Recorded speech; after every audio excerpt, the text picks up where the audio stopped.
So guys, for the first method, you're going to hit it with search and type in night light. Click on it.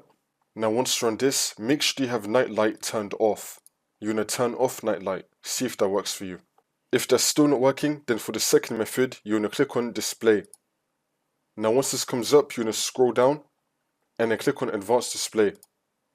Now once you're on this, make sure you have your correct monitor selected. Now you're going to click on display adaptive properties for display. And then once this comes up, you're going to click on color management. Now you're going to click on color management again. And now this will come up. And then once you're on this, again, make sure you have your correct monitor selected.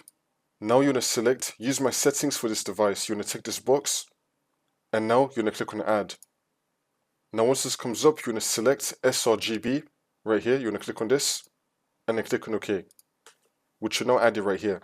Now you're going to click on close. And now you're going to click on OK again. Now you just want to restart your computer.